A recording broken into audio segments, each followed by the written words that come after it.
Hello friends, welcome to the Hindu analysis of 12th November 2020. The very first article is most important article because it talks about the India-China border issues. So यहाँ पे आप लोग देख सकते हैं. So the India and China, you can see the entire Jammu Kashmir's map. The yellow part which is highlighted in this map is the part occupied by China. This entire part is occupied by Pakistan, and only these two parts which I have put a tick mark are being administered today by India. Lagbhag 50% was taken away by these two countries together and not by India. लेकिन India claims the control of all these places. तो ये है दोस्तों about the map. Now let us see what is the article about. Ladakh standoff, India China finalizing the phased disengagement plan. Disengagement यानी कि जो already आपको काफी अच्छी तरह से बहुत बढ़िया तरह से आप लोग ये चीज जानते हैं कि India and your China both the countries are having lot of issues in terms of border, that too more particularly in the Galwan Valley. Recently our soldiers died, their soldiers died, there is a lot of tug of war kind of thing between the countries. ऐसे कई सारे चीजें हैं जो इस area में हम लोगों को देखने को मिला है पिछले कुछ दिनों में. And India and China are working out modalities to finalize a plan for phased disengagement and de-escalation along the line of actual control in eastern Ladakh, beginning with the north bank of Pangong Tso. यहाँ पे होता है Pangong Tso Lake. यहाँ से लेके यहाँ तक the entire area is now having lot of troops from both the sides. दोनों तरफ से काफी सारे ट्रूप्स यहाँ पे स्टेबिलाइज्ड है. लेकिन अब जैसे कि विंटर आ रही है, you know it is very very very difficult for us, for both Indian as well as Chinese to stay in that area. It is the cold and the snow that will kill more number of soldiers than the other country. So that's why both the countries don't want to lose their army personnel or military personnel. That's why they are negotiating something so that they can have a standstill. The proposal from the Chinese side put forward at the 8th round of Corps Commander talks includes pulling back their troops and equipment from Finger 4 to Finger 8 on the North Bank. यहाँ पे कुछ areas है जिसको finger 4, finger 8, finger 12 कहते हैं. Finger 8 नाम के जगह तक ट्रूप्स वापस लाने के लिए बोला गया था चाइनीज के द्वारा. This is still a proposal under discussion. ये बस एक डिस्कशन के अंडर प्रपोजल है और अगले जब भी कमांडर्स का मीटिंग होगी तब इसको आगे बढ़ाने की सोच हम लोग करेंगे. Once agreed it will be done in multiple phases. ये बहुत सारे फेजेस में होंगी, एक ही बार नहीं होगी. With on ground verification after each step. यानी कि आप लोग ऐसा इसको समझिए, मान के चलिए ये एक बॉर्डर है. China went 1 kilometer, India went 1 kilometer, and they won't continue further. They will verify whether the other country also went or not. यानी कि ये लोग दूसरे कंट्री के बारे में भी एक बार देखेंगे, उसको एनालाइज करेंगे. जब इन लोगों को ये बात पता चलेगा कि वो लोग भी उतना ही दूर गए थे, only then with a mutual understanding these people will go further and those people also will go further. But there is no change in the ground situation as of now. अब इस चीज को लेके, ग्राउंड सिचुएशन को लेके ज्यादा change आप लोगों को देखने को नहीं मिलेगा. क्लियर? देन इसके बाद what next? Verification on the ground at each step in additional to aerial monitoring using the unmanned aerial vehicles, जिसको हम लोग यूएवी कहते हैं, unmanned aerial vehicles. it will be key to ensure the Chinese fully honor the understanding on the ground. मतलब क्या है दोस्तों, हम लोग सिर्फ ग्राउंड वेरिफिकेशन ही नहीं कर सकते, हम लोग एरियल मॉनिटर भी कर सकते हैं using the unmanned aerial vehicles, because by the utilization of unmanned aerial vehicles you will not have the loss of your people, and it will be only the machine, the maximum will be the at the loss. Since the standoff began in early May, China has moved a large number of troops and equipment close to the LAC. LAC means line of actual control. In addition to the ingress by the Chinese troops inside Indian territory at various places in Indian Ladakh, Eastern Ladakh, जो eastern Ladakh में काफी सारे ऐसे places हैं जहां पे China ने भारत में आने के लिए बहुत ज्यादा कोशिश किया था। उस कोशिश के लिए चाइना ने काफी सारे ट्रूप्स, काफी सारे इक्विपमेंट्स, बहुत ज्यादा आर्म्स एंड एम्युनिशंस, इन सारे चीजें जो है वो यहाँ पे लाके यहीं पे स्टेशन कर दिया था। Now on the north bank, Chinese troops made ingress from Finger 8 to Finger 4, blocking the Indian patrols. यानी कि हमारे देश जो है वो फिंगर 4 में चाइना के साथ जब चाइनीज लोग आगे बढ़ने की कोशिश कर रहे हैं तब हम लोग उसको सक्सेसफुली रोक दिया था। India hold still finger 4 but claims finger 8 as per alignment of the LAC, line of actual control के हिसाब से हम लोग कह रहे हैं कि फिंगर 8 जो पॉइंट है वहां तक हमारे जो एरिया है वो हमारे जुरिस्डिक्शन में आती है, लेकिन चाइना ये चीज नहीं मानती है। चाइना का कहना है कि भारत सिर्फ फिंगर 4 तक आ सकती है। Now what is this fingers, इस डायग्राम में आप लोग अच्छी तरह से शायद देख रहे हो, finger 1, finger 2, finger 3, finger 4, finger 5, finger 6, finger 7 and finger 8, all these are various positions in the Pangong so lake. Lake के इस तरफ है भारत, लेक के उस तरफ है China. So that's why both the countries are always in tensions when it comes to this area. India is claiming till here, China is saying only till here. So that's why ये between जो area है ये काफी ज्यादा problem में फंसी हुई है। So while discussions were on the schedule, the next round of talks for this week, there is still no clarity on date.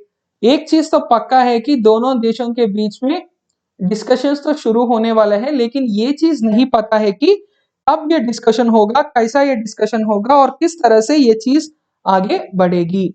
Then after the north bank, disengagement on the south bank of Pangangso is expected to be taken up, where the two sides have deployed tanks and armored vehicles in close proximity after the tensions went up in August end. जब अगस्त में बहुत ज्यादा tension हुई थी दोनों देशों के बीच में, उस वक्त दोनों देश काफी सारे ट्रूप्स, काफी सारे टैंक्स, ऐसे कई सारे चीजों को लेके आगे बढ़े थे। And these people also have kept armoured vehicles. Armoured vehicles क्या होते हैं?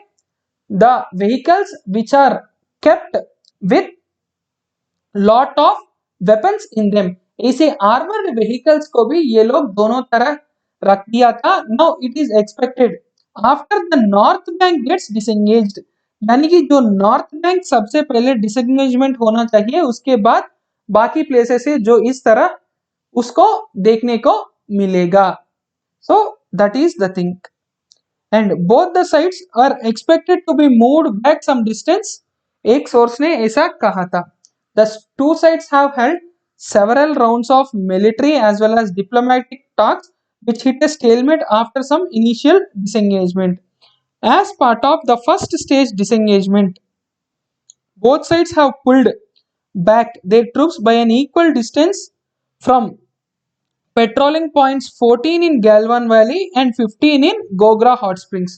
Galwan Valley के 14th पेट्रोलिंग पॉइंट और गोगरा के 15th हॉट स्प्रिंग्स से इक्वल डिस्टेंस दोनों कंट्रीज दोनों तरफ पीछे गए थे।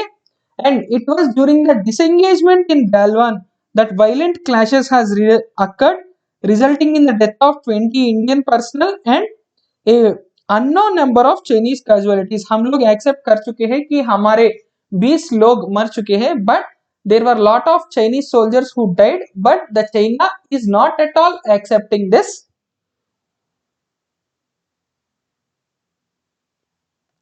agreement or argument. Okay, friends. So that is the development between India and China regarding the Eastern Ladakh. The next article is about government to govern Netflix, Amazon Prime and other OTT platforms. Government के द्वारा अब Netflix, Amazon prime और other OTT platforms जितने भी हैं उन सारे platforms का क्या होगा? These platforms will be now under the guidelines of the government. Center has brought audio visuals, news and current affairs content from online platforms under the domain of information and broadcasting ministry. जितने भी audio visual forms है, news forms है और current affairs के forms है जो online platforms में अपना कंटेंट देती है, जैसे कि अमेजॉन प्राइम, नेटफ्लिक्स और कई सारे ओटीटी एप्स है।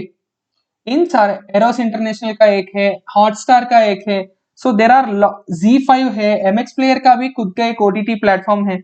All these OTT platforms, what do they do?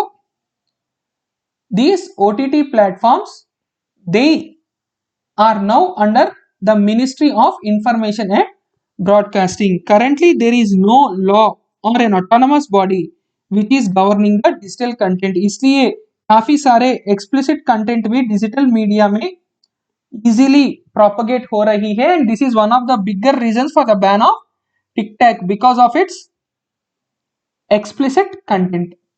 The union government has blocked OTT platforms or video streaming service providers such as Netflix, Amazon Prime and others under the ambit of the ministry, and there is no current law. Already ये point हम लोग बात चुके हैं. In a gazette notification issued and signed by the Honorable President, online films, digital news and current affairs content also now come under the purview of this ministry, and this will give the government a very big control over the OTT platforms which were unregulated till now.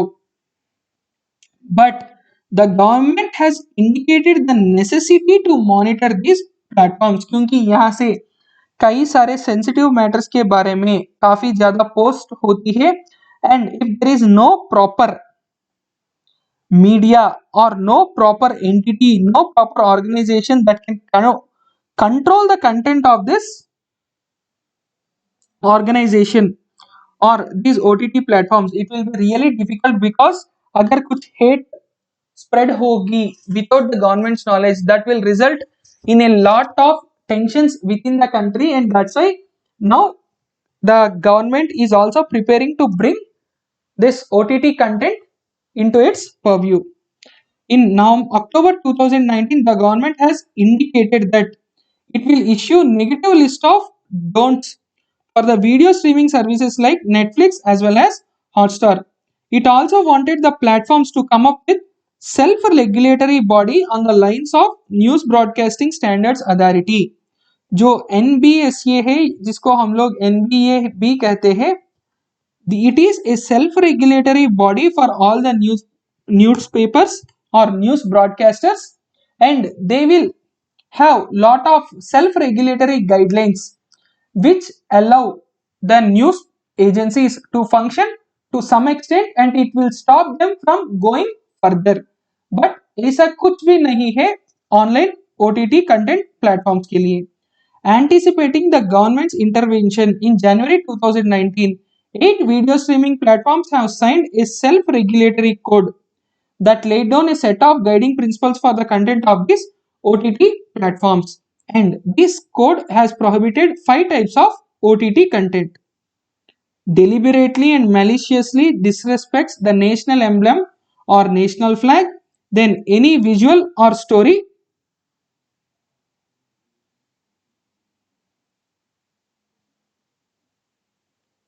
that promotes the child pornography.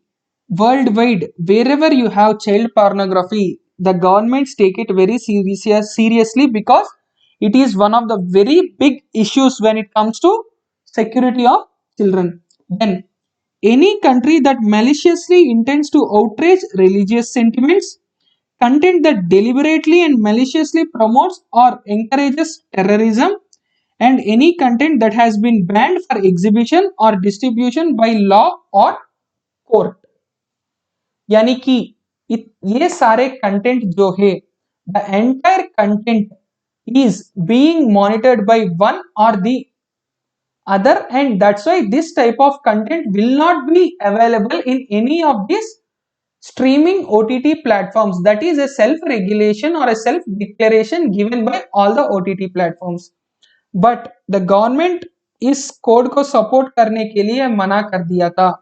अब भारत में print media को regulate करने के लिए press council of India है, news channels को regulate करने के लिए नेशनल ब्रॉडकास्टर्स एसोसिएशन है, एडवर्टाइजिंग स्टैंडर्ड्स काउंसिल जो है वो एडवर्टाइजमेंट्स को कंट्रोल करती है, फिल्म्स सीबीएफसी जहां जिसको हम लोग सेंसर बोर्ड भी कहते हैं, इस सेंसर बोर्ड के द्वारा हमारे जो फिल्म्स है वो भी कंट्रोल्ड होंगे. But what about the OTT platforms is the question. The ministry has remained tightly, यानी कि मिनिस्ट्री ने कुछ नहीं कहा था इस चीज को लेके. किस चीज को लेके? क्या आने वाला है digital news media and OTT platforms को लेके. जो ओटीटी प्लेटफॉर्म्स और डिजिटल न्यूज मीडिया है उसको लेके क्या ऐसा चीज है जो हमारे मिनिस्ट्री आगे बढ़ रही है, इसके बारे में कुछ नहीं पता है. An official from one of the leading OTT platforms said that it was too early to comment because there is no clarity from the government on what this notification will finally lead to. यानी कि ये कहां तक पहुंचेगी, क्या करेगी, इन सारे चीजों के बारे में गवर्नमेंट ने कुछ नहीं कहा था, इसलिए हम लोग कुछ एंटिसिपेट नहीं कर सकते हैं. The government has been giving enough hints from time to time that it wanted to regulate digital media, but the exact nature of the regulation it wanted to bring was not at all clear. यानी कि एक चीज government ने साफ साफ कह दिया था कि कई सारे हिंट्स भी दिया था कि पूरे डिजिटल मीडिया और डिजिटल कंटेंट जो है उस पे एक कंट्रोल लाने की एक सूचना जो है वो गवर्नमेंट कर रही है, लेकिन गवर्नमेंट को भी ये नहीं क्लैरिटी नहीं है कि कैसा इसको आगे बढ़ाना है, इसलिए अब इन्होंने एक रूल और रेगुलेशन लेके आई है.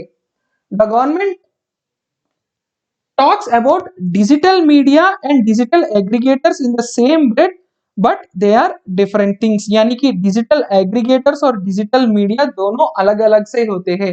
Digital media can also be your YouTube, Facebook, Twitter, all these things, and even your WhatsApp, Instagram, सब कुछ हो सकती है. लेकिन डिजिटल एग्रीगेटर्स जो है वो होती है ओटीटी प्लेटफॉर्म्स.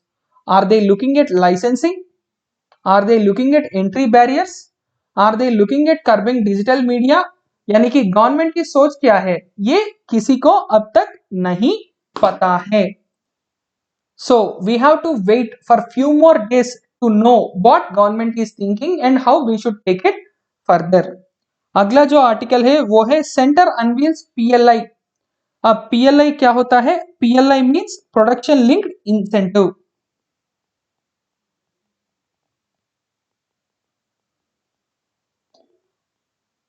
कुछ चीजें के लिए गवर्नमेंट इंसेंटिव्स देती है, अगर उसका प्रोडक्शन बढ़ गया है तो कंपनीज को काफी ज्यादा उसका फायदा मिलेगी, जैसे कि reduction in tax rates etcetera.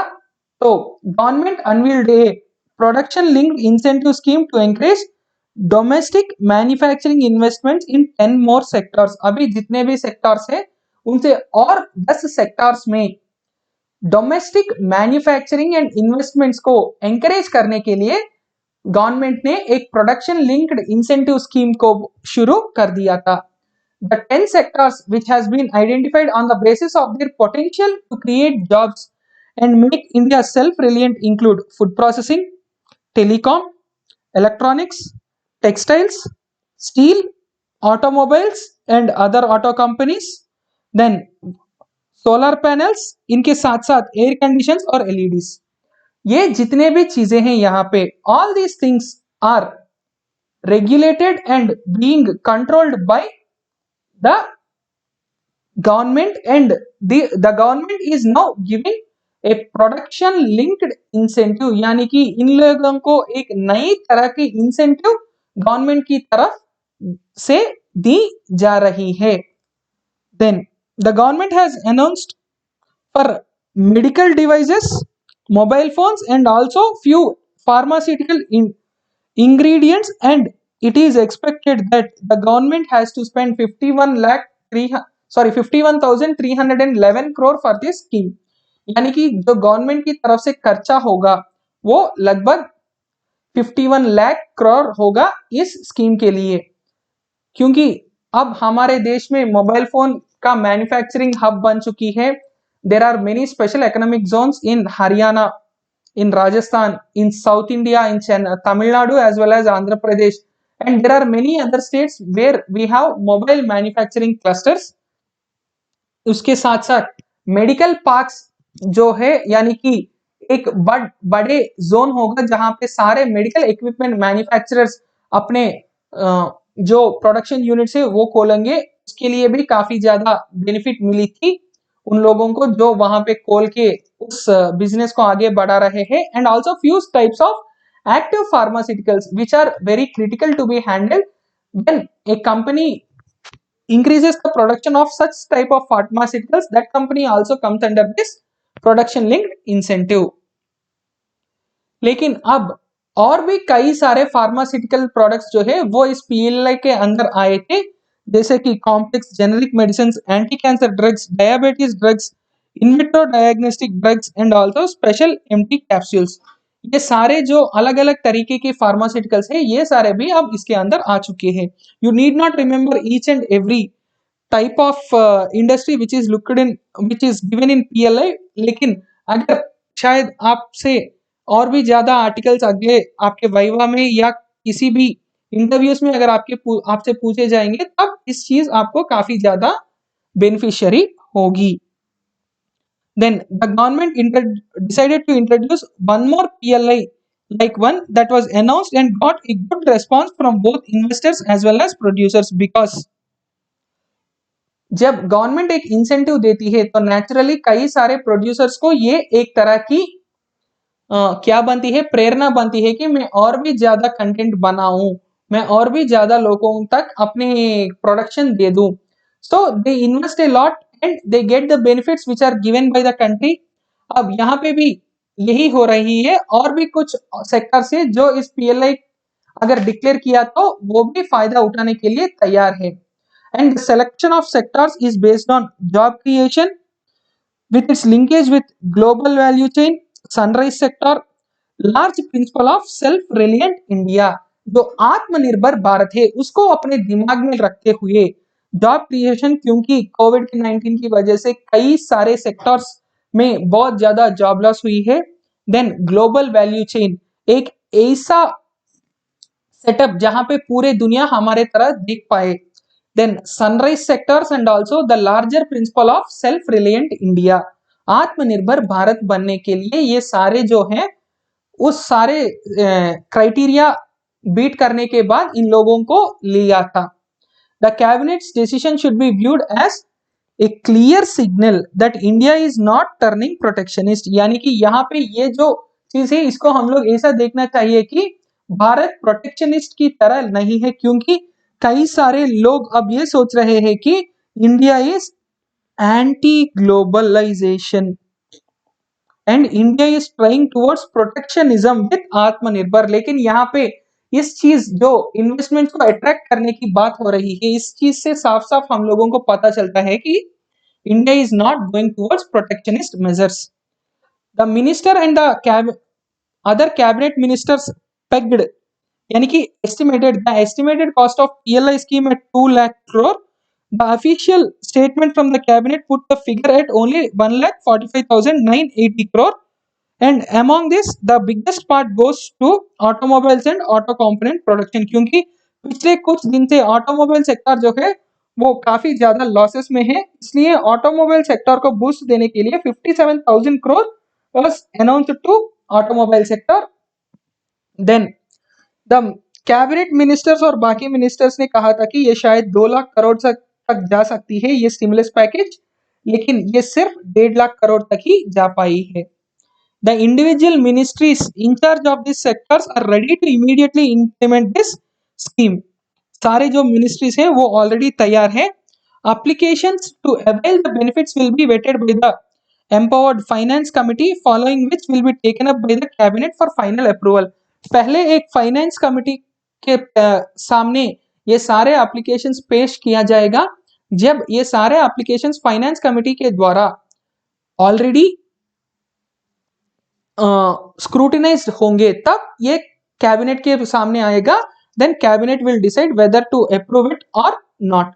A window has also been kept open for new sectors to be included in the PLI scheme after acquiring a fresh approval from the cabinet. Cabinet के साथ एक नए approval प्राप्त करने के बाद इन लोगों को अब और भी ज्यादा सेक्टर्स भी ओपन होंगे। कैबिनेट की जो पीएलआई स्कीम के बारे में ये सारी चीजें कह गई थी, तो इसके बाद क्या होगा दोस्तों, तो यहाँ पे पीएलआई स्कीम अक्रॉस दिस 10 की स्पेसिफिक सेक्टर्स, यानी कि यहाँ पे 10 सेक्टर्स ऐसे हैं जहां पे ये जो पीएलआई स्कीम है ये काफी ज्यादा इस्तेमाल हो रही है। So now what is the achievement of this PLI और what is the goal which PLI wants to achieve. तो सबसे पहले Indian manufacturers to be globally competitive, attract investment in the area of core competency and cutting edge technology to ensure efficiency, then create economies of scale, फिर enhance export and make India an integral part of global supply chain। ये सारे चार जो है ये चार इसका goals है। तो सबसे पहले ग्लोबली कॉम्पिटिटिव इकोनॉमी, क्योंकि जब सारे दुनिया एक ही मार्केट की जैसा बन रही है तो इसलिए हम लोगों को भी ये जरूरत पड़ेगी कि ग्लोबली कॉम्पिटिटिव बन सके। फिर attract investment in the areas of core competency. जब हम लोग मेक इन इंडिया के बारे में कह रहे हैं, we are also asking foreign companies to make in India. Even Atmanirbhar Bharat, where we are talking about being independent, but even here we are allowing FDIs। तो इसका मतलब ये हुआ है कि you can do manufacturing and you can do a business in India, but you should invest in India। मतलब ये नहीं है कि आप किसी दूसरे कंट्री से सब कुछ तैयारी करके यहाँ पे भेज दो। आप यहाँ पे आओ, यहाँ पे इन्वेस्ट करो, यहाँ के लोगों को एम्प्लॉय करो, इन लोगों के द्वारा मैन्युफैक्चरिंग को मॉनिटर करो, उसके बाद यहाँ पे मार्केटिंग करो। The Automotive Component Manufacturer Association has expressed hope that high outlay for the sector under the PLI will encourage industry to become a net exporter and reduce import dependence।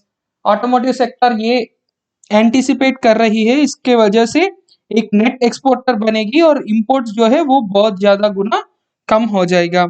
Industry chambers welcome the move and called the similar ideas to boost more and more sectors of economy। The sectors which are covered under PLI scheme basically are tech, they are strategic, they are technology intensive, and moreover they are from the perspective of employment generation in the country। क्योंकि आज का दिन में unemployment जो है वो काफी बड़ी प्रॉब्लम बन चुकी है भारत में। So that's why when unemployment is such a big problem in our country, ये एक सही मौका है कि हम लोग अनएम्प्लॉयमेंट के बारे में भी कुछ ज्यादा ही डिस्कस करें। We also hope to hear about such progressive schemes from many more sectors.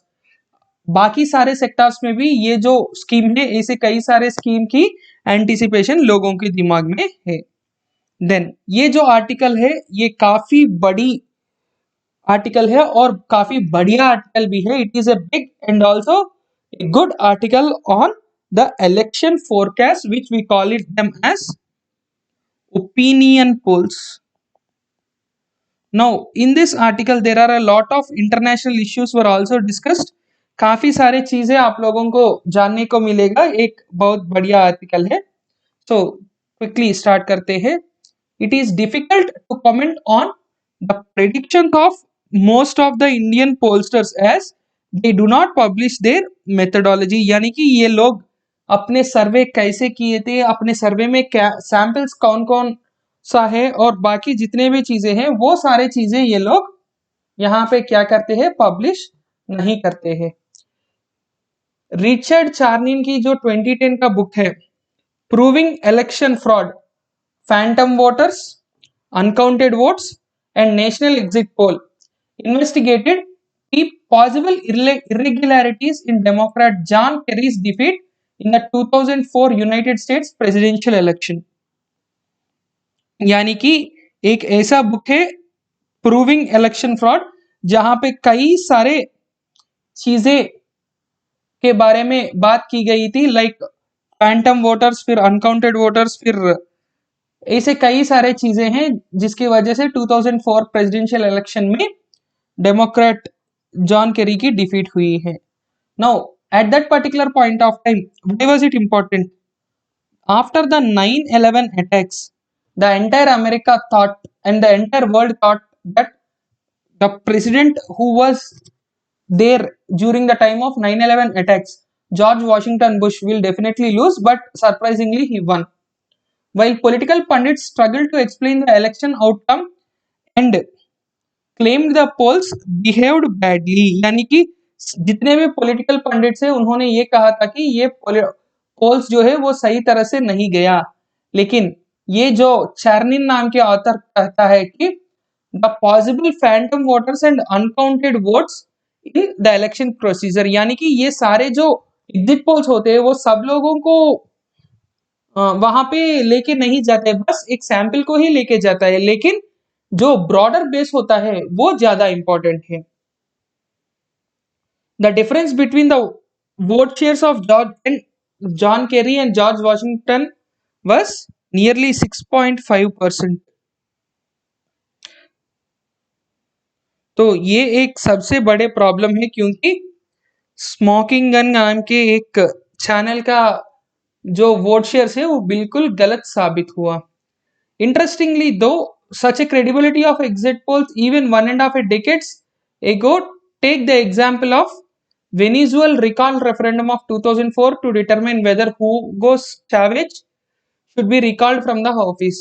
A huge discrepancy with the exit polls created massive popular uproar worldwide। यहाँ पे क्या हुआ था दोस्तों, हुगो चावेस क्या ये ऑफिस में होना चाहिए या इसको ऑफिस से निकाल देना चाहिए, इसके लिए एक रेफरेंडम हुई थी वेनेजुएला में, और उस रेफरेंडम में हुगो चावेस जीत भी गया था, लेकिन जो एग्जिट पोल्स है उसमें बहुत सारे ऊपर नीचे चीजें बाद में देखने को मिला। तो यहाँ पे चीज ये बनता है कि even few years ago there was no proper credibility for the exit polls. आधार का कहना है कि एग्जिट पोल्स जो है वो बहुत दिनों से गलत ही हो रहे हैं। Then the Orange Revolution in Ukraine during 2004-2005 was also another immediate aftermath of the presidential election. The allegations of election fraud was strengthened by several exit polls exhibiting a substantial lead for Viktor Yushchenko. Similarly, widespread protests over disputed parliamentary elections of 2003 triggered the Rose Revolution in Georgia and culminated in the ousting of President Edward Shahzade। तो यहाँ पे एक चीज आप लोगों को देखने को मिलेगा, शायद वो ऑरेंज रिवॉल्यूशन हो या रोज रिवॉल्यूशन हो, इसका मतलब ये है कि कई सारे एग्जिट पोल्स और जो एक्चुअल रिजल्ट है उन दोनों में से काफी ज्यादा फर्क है। अब ये फर्क क्या इंटेंशनली हुआ है या पीपल की डिमांड से या पीपल की वोट से हुआ है, क्या इंटेंशनली ये लोग टैंपर किया था इलेक्शंस, ऐसे कई सारे प्रश्न होते हैं, तो उनके बारे में आगे जाके इन्होंने डिस्कस किया था। One wonders if poll predictions are still so trustworthy, certainly not. Author का कहना है कि हमारा एडिटर जी का कहना है कि जो एग्जिट पोल्स या ओपिनियन पोल्स होता है वो बिल्कुल ट्रस्टवर्दी नहीं है, यानी कि उस पर भरोसा बिल्कुल नहीं रख सकते हैं। इन 2020 US president elect Joe Biden one the election, लेकिन जो पूरे दुनिया के जितने भी प्रेडिक्टर्स है वो सब लोग 8 से 12% की जो मार्जिन है उसको एंटिसिपेट कर रहे थे, लेकिन बहुत ही कम मार्जिन मिली थी उनको। And also the credibility of pollsters must have been undermined quite a bit in between, because people possibly learn to listen to them but not keep in much faith in their predictions। यानी कि पहले एक ऐसा fear होता था कि अगर exit polls के रिजल्ट बाहर आएगी तो उसकी वजह से शायद इलेक्शन जो है वो ऊपर नीचे हो सकती है, लेकिन अब हम लोगों के साफ साफ ये बात पता चला कि एग्जिट पोल्स और रियलिटी में बहुत ज्यादा फर्क है। Best example is the recent US election. So the real difference is only 3% when the exit polls have anticipated 8 to 12%. And in many states, the difference between the predicted percentage of votes for Mr. Biden and Donald Trump compared to Biden's final lead is more than 3%. Should not this be regarded as a huge failure to gauge the pulse of electorate? शायद हो सकता है। अब हमारे देश के example में आते हैं। जब इसका पहले क्या डिस्कस किया था, कुछ स्टेट्स में सिर्फ 3% के कुछ ही ज्यादा वोट्स मिले हैं, इसका मतलब ये है कि पूरे ओपिनियन पोल्स जो है वो बिल्कुल फेल हो गए हैं। अब बिहार में pollsters performed miserably in 2015 because at that time what they predicted that NDA will form the government, लेकिन कैसा करेगा वो किसी को नहीं पता था उस वक्त। और इस बार क्या हुआ था, सब आरजेडी का विक्ट्री के लिए बात किया था, लेकिन रियलिटी में क्या हुआ, रियलिटी में you again NDA he government में आ गया। और जब आप लोग उस प्रेडिक्शन की जो मिनिमम मैक्सिमम को देखते हैं, किसी एक प्रेडिक्शन ने दिया था कि आरजेडी को कम से कम, आरजेडी की जो एलियंस है उसको, महागठबंधन को 76 से लेके 180 सीट्स तक पहुंचती है। मतलब क्या है दोस्तों, ये सबको पता है कि 76 और 180 के बीच में जमीन आसमान का फर्क है। There is a difference between land and sky between the numbers. Then why is it needed to publish these polls? Why is it needed to influence the media? Why is it needed to focus a lot on these opinion polls when they are literally saying random numbers without any credibility? So that is a very bigger problem, because यहाँ पे ये जितने भी pollsters है वो लोग ये चाहते हैं कि वो लोग अपना प्रेडिक्शन सच्ची साबित करना चाहते हैं। इसका मतलब ये है कि मैं भी बोलता हूँ अगले जो 2024 के चुनाव है उसमें कांग्रेस पार्टी को 0 से लेके 543 के बीच में कोई भी नंबर आ सकती है, और एनडीए या बीजेपी को भी 0 से लेके 543 तक कोई नंबर तो जरूर आएगी। इसका मतलब मेरा क्रेडिबिलिटी क्या होगा, मैं इतना बड़े नंबर दे रहा हूं कि सबको पता है वहीं पे होगा, उससे ज्यादा नहीं जो होगा उससे कम नहीं होगा, लेकिन उस बीच का जो नंबर है उसे प्रेडिक्ट करने में ही इनका क्रेडिबिलिटी जो है वो सही तरह से होगा। और सर्वेस एंड लेसन्स लर्न्ड, यहाँ पे ऑथर ये कह रहा है कि ये जो पॉलिटिकल सर्वेस है वो आज ही नहीं बल्कि पूरे हमारे हिस्ट्री में भी बहुत बुरी तरह का परफॉर्मेंस किया था। The first one is 1936 US elections. At that particular point of time there is a newspaper called Literary Digest जो काफी ज्यादा सर्वे किया था, और उन्होंने 24 लाख सैंपल्स कलेक्ट किया था 1934 में, 24 लाख सैंपल्स, या 1936 में। That is really big number and it has predicted 57% vote share for Alfred Landon and 43% for the president Franklin Roosevelt. लेकिन रियलिटी में क्या हुआ, 62% ऑफ वोट्स जो है वो रूजवेल्ट को मिली है और सिर्फ 38% लैंडन को मिला है। यानी कि लिटरली जो इन्होंने बोला था वो बिल्कुल गलत साबित हो गया। And the episode was a lesson about the importance of selection bias, यानी कि हमारे जो सैंपल सिलेक्शन की तरीका होती है वहां पे हम लोग कुछ इंपॉर्टेंट फैक्टर्स को नेग्लेक्ट कर देते हैं, और वही फैक्टर्स जो होते हैं फाइनल रिजल्ट डिसाइड करने वाले। क्योंकि यहाँ पे जो लिटरेरी डाइजेस्ट का सर्वे है इसमें ज्यादा से ज्यादा लोग जो अफ्लुएंट पीपल है जिनके पास टेलीफोन है या क्लब मेंबरशिप्स हो या मैगजीन सब्सक्रिप्शन हो, अगर आप लोग 1936 की बात कर रहे हैं और उस वक्त टेलीफोन, क्लब मेंबरशिप या मैगजीन सब्सक्रिप्शन ओनली किसके पास होता थे, रिच के पास होता था। यानी कि एक ही सेक्शन ऑफ पॉपुलेशन का आप लोगों ने सैंपल लिया था, उस वजह से क्या हुआ, रिजल्ट जो है वो रियलिटी से काफी ज्यादा दूर, क्योंकि फ्रैंकलिन रूजवेल्ट या रूजवेल्ट जो है वो उस वक्त इन सारे चीजों में काफी ज्यादा फोकस नहीं था। Roosevelt who had mass support was completely ignored by this class newspaper, लेकिन रियलिटी क्या हुआ, वही जीत गया। And people also understood the importance of non response bias, यानी कि जितने भी लोग हम लोग जो अप्रोच करते हैं उनमें से कई सारे लोग ऐसे होंगे जो बिल्कुल रेस्पॉन्ड ही नहीं होंगे, उन लोगों का क्या है। यहाँ पे लिटरेरी डाइजेस्ट का सिर्फ 24% ऑफ पीपल रेस्पॉन्ड किया था, मतलब क्या है, majority people did not respond at all, 76% of the people did not respond at all, वो भी काफी ज्यादा नंबर है। Similarly the failure of Gallup's poll prediction of 1948 US election, क्योंकि यहां से हम लोगों को एक चीज मिलता है, रैंडम सैम्पलिंग। हम लोग जितना रैंडम अपना बेस रखते हैं उतना बड़ा नंबर आता है। एंड 2016 में भी ट्रम्प सपोर्टर्स जितने भी लोग हैं उन लोगों को सही तरह से काउंट नहीं किया था, उन लोगों को अंडर काउंट किया था। उसके बाद इसको एक चीज बोल के जस्टिफाई करने की काफी ज्यादा कोशिश की थी, और उन्होंने एक नया शब्द को इस्तेमाल किया था जिसका नाम है शाई ट्रम्प फैक्टर, या उसको इन्होंने ये भी कहा था कि हिडन ट्रम्प वोट, या ये शाई ट्रम्प फैक्टर या हिडन ट्रम्प वोट क्या होता है, यानी कि कई सारे लोग ऐसे होंगे जो शायद अ, बाहर एक्सप्रेस करने के लिए तैयार नहीं होंगे कि वो उनको वोट करने वाले हैं। सो that's why that is something which is very important.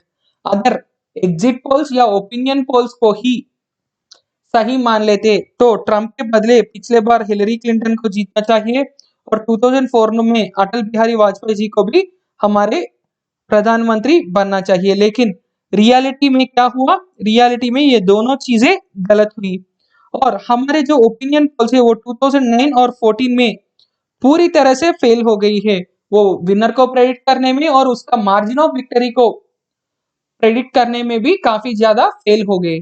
Similarly recent Delhi elections में भी 2015 में 2020 में आम आदमी पार्टी का जो विक्ट्री है वो भी सही तरह से एंटिसिपेट करने में ये लोग फेल हो गए थे।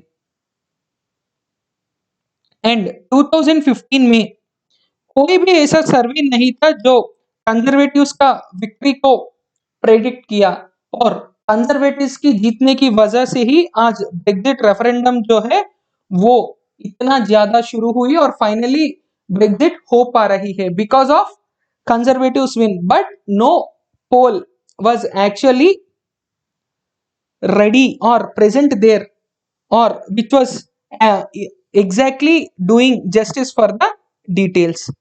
Over the decades, pollsters have around the world transformed the poll prediction into a funny game.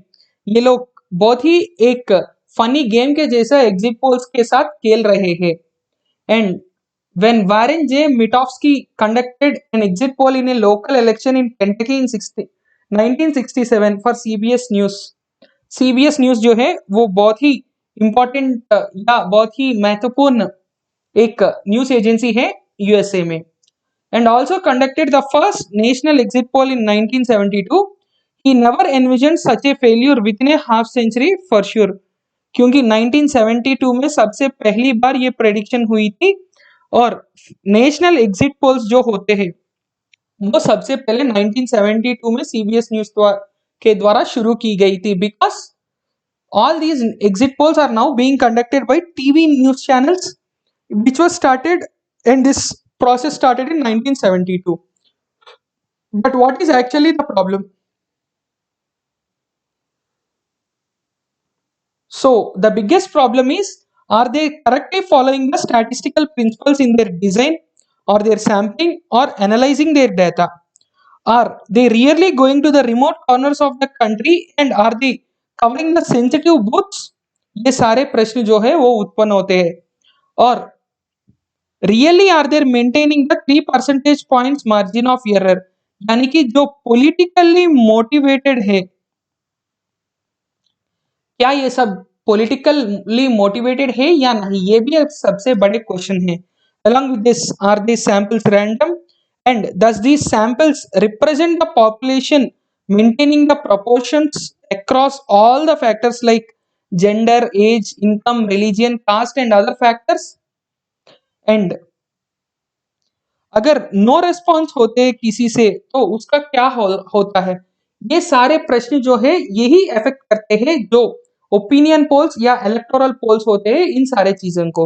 So that's why how are you taking the sample, how are you going in the public, how big is your sample, how small is your sample, या how randomly you are picking the results, what are you doing with the people who are not answering you.